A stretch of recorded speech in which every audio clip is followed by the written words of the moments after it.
നമസ്കാരം. മധ്യപൂർവേഷ്യ വീണ്ടും നിർണായകമായ ഒരു വഴിത്തിരിവിൽ നിൽക്കുകയാണ്. അമേരിക്കയും ഇറാനും തമ്മിൽ സമാധാന ചർച്ചകൾ മുന്നേറുമ്പോൾ ഏറ്റവും വലിയ രാഷ്ട്രീയ സമ്മർദ്ദം നേരിടുന്നത് ഇസ്രായേൽ പ്രധാനമന്ത്രി ബെഞ്ചമിൻ നെതന്യാഹു ആണ് എന്നാണ് അന്താരാഷ്ട്ര നിരീക്ഷകരുടെ വിലയിരുത്തൽ. ഗാസ യുദ്ധം, ആയിരക്കണക്കിന് സാധാരണക്കാരുടെ മരണങ്ങൾ, അന്താരാഷ്ട്ര തലത്തിൽ ഉയരുന്ന വിമർശനങ്ങൾ, അഴിമതി കേസുകളുടെ നിഴൽ, ആഭ്യന്തര രാഷ്ട്രീയ പ്രതിസന്ധി എന്നിവയ്ക്കിടയിലാണ് നെതന്യാഹു തന്റെ രാഷ്ട്രീയ നിലനിൽപ്പിനായി പോരാടുന്നത്. ഒരു കാലത്ത് ഇസ്രായേലിന്റെ ഏറ്റവും ശക്തനായ നേതാവായി കണക്കാക്കപ്പെട്ടിരുന്ന നെതന്യാഹു ഇന്ന് തന്റെ രാഷ്ട്രീയ ഭാവിയെക്കുറിച്ചുള്ള ഏറ്റവും വലിയ ചോദ്യങ്ങൾക്ക് മുന്നിലാണ്. യുദ്ധം അവസാനിച്ചാൽ സമാധാനം വരുമോ എന്ന ചോദ്യത്തെക്കാൾ യുദ്ധം അവസാനിച്ചാൽ നെതന്യാഹുവിന്റെ രാഷ്ട്രീയ ഭാവിക്ക് എന്ത് സംഭവിക്കുമെന്ന ചോദ്യമാണ് ഇപ്പോൾ കൂടുതൽ ശക്തമായി ഉയരുന്നത്. ഇസ്രായേൽ രാഷ്ട്രീയത്തിലെ സുരക്ഷാ വിഷയങ്ങൾ ഏറ്റവും ഫലപ്രദമായി രാഷ്ട്രീയ മൂലധനമാക്കിയ നേതാക്കളിൽ ഒരാളാണ് ബെഞ്ചമിൻ നെതന്യാഹു. പതിറ്റാണ്ടുകളായി അദ്ദേഹം മുന്നോട്ട് വെച്ച പ്രധാന വാദം ഒന്നു മാത്രമായിരുന്നു: ഇസ്രായേലിന്റെ സുരക്ഷയ്ക്ക് ശക്തമായ നേതൃത്വം ആവശ്യമാണ്. ഹമാസ്, ഹിസ്ബുള്ള, ഇറാൻ എന്നിവയെ ഇസ്രായേലിന്റെ നിലനിൽപ്പിന് ഭീഷണികളായി അവതരിപ്പിച്ചാണ് അദ്ദേഹം രാഷ്ട്രീയ പിന്തുണ ഉറപ്പിച്ചത്. എന്നാൽ 2023 ഒക്ടോബർ 7 ഹമാസ് ആക്രമണം അദ്ദേഹത്തിന്റെ ഈ വാദത്തിന് തന്നെ വലിയ തിരിച്ചടിയായി മാറി.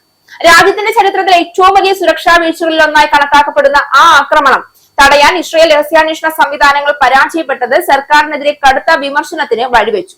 ഹമാസ് ആക്രമണത്തിന് പിന്നാലെ ആരംഭിച്ച ഗാസ യുദ്ധം ലോകരാഷ്ട്രീയത്തിലെ ഏറ്റവും വിവാദപരമായ സംഭവങ്ങളിൽ ഒന്നായി അങ്ങനെ മാറി. ഹമാസിനെ തകർക്കുക എന്ന ലക്ഷ്യത്തോടെയാണ് ഇസ്രായേൽ സൈനിക നടപടി ആരംഭിച്ചത്. എന്നാൽ മാസങ്ങൾ നീണ്ട ആക്രമണങ്ങളിൽ വൻതോതിൽ സാധാരണക്കാർ കൊല്ലപ്പെടുകയും ആശുപത്രികൾ, സ്കൂളുകൾ, അഭയാർത്ഥി ക്യാമ്പുകൾ എന്നിവ നാശനഷ്ടം നേരിടുകയും ചെയ്തു. ഇസ്രായേലിന് സ്വയം പ്രതിരോധിക്കാനുള്ള അവകാശമുണ്ടെന്ന് പല പാശ്ചാത്യ രാജ്യങ്ങളും അംഗീകരിച്ചിട്ടുണ്ടെങ്കിലും സൈനിക നടപടികളുടെ വ്യാപ്തിയെയും അതിന്റെ മാനുഷിക പ്രത്യാഘാതങ്ങളെയും കുറിച്ച് കടുത്ത വിമർശനങ്ങളാണ് ഉയർന്നത്. അന്താരാഷ്ട്ര മനുഷ്യാവകാശ സംഘടനകളും ഐക്യരാഷ്ട്രസഭയിലെ വിവിധ ഏജൻസികളും ഗാസയിലെ അവസ്ഥകളെ കുറിച്ച് ആവർത്തിച്ച് ആശങ്ക പ്രകടിപ്പിച്ചു. ഈ സാഹചര്യത്തിൽ നെതന്യാഹുവിന്റെ നേതൃത്വത്തെ വിമർശിക്കുന്നവർ ഉന്നയിക്കുന്ന പ്രധാന ആരോപണം സുരക്ഷ ഉറപ്പാക്കുന്നതിനപ്പുറം യുദ്ധം രാഷ്ട്രീയ ആവശ്യങ്ങൾക്കും ഉപയോഗിക്കപ്പെടുകയാണ് എന്നതാണ്. അമേരിക്കയും ഇറാനും തമ്മിലുള്ള ചർച്ചകൾ പുരോഗമിക്കുകയും പ്രാദേശിക സംഘർഷങ്ങൾ കുറയ്ക്കുകയും ചെയ്യുന്ന സാഹചര്യത്തിൽ നെതന്യാഹുവിന് പുതിയ വെല്ലുവിളികളാണ് ഉയരുന്നത്. കാരണം യുദ്ധകാല സാഹചര്യങ്ങൾ അവസാനിക്കുമ്പോൾ ഇസ്രായേലിനുള്ളിലെ രാഷ്ട്രീയ ചർച്ചകൾ വീണ്ടും ശക്തമാകും.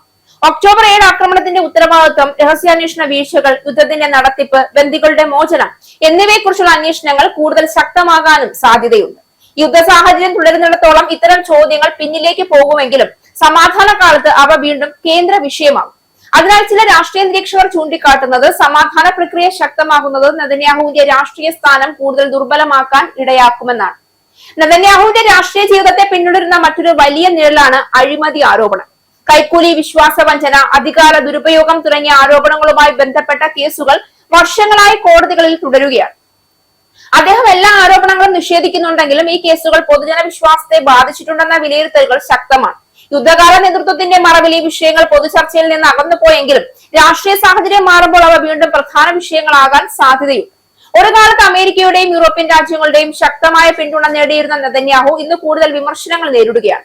ഗാസയിലെ മനുഷ്യാവകാശ പ്രതിസന്ധി, അധിനിവേശ നയങ്ങൾ, സമാധാന ചർച്ചകളോടുള്ള സമീപനം എന്നിവ പല രാജ്യങ്ങളുമായും ബന്ധത്തിൽ സംഘർഷം സൃഷ്ടിച്ചിട്ടുണ്ട്. ഇസ്രായേലിന്റെ സുരക്ഷ ഉറപ്പാക്കേണ്ടത് അനിവാര്യമാണ്. എന്നാൽ സുരക്ഷയുടെ പേരിൽ മനുഷ്യാവകാശ മാനദണ്ഡങ്ങൾ അവഗണിക്കപ്പെടുന്നുവെന്ന വിമർശനം ലോകമെമ്പാടും ശക്തമാകുമ്പോൾ അത് പ്രശ്നമാണ്. ഈ സാഹചര്യത്തിൽ നെതന്യാഹുവിന്റെ നേതൃത്വത്തിന് പഴയതുപോലുള്ള അന്താരാഷ്ട്ര സ്വീകാര്യത ലഭിക്കുമോ എന്നത് സംശയമാണ്. സുരക്ഷയുടെ പേരിൽ അധികാരം നിലനിർത്തിയ നേതാവ് ഇപ്പോൾ യുദ്ധത്തിന്റെ രാഷ്ട്രീയവും മാനുഷികവുമായ പ്രത്യാഘാതങ്ങളുടെ മുന്നിൽ ഉത്തരങ്ങൾ നൽകേണ്ട അവസ്ഥയിലാണ്.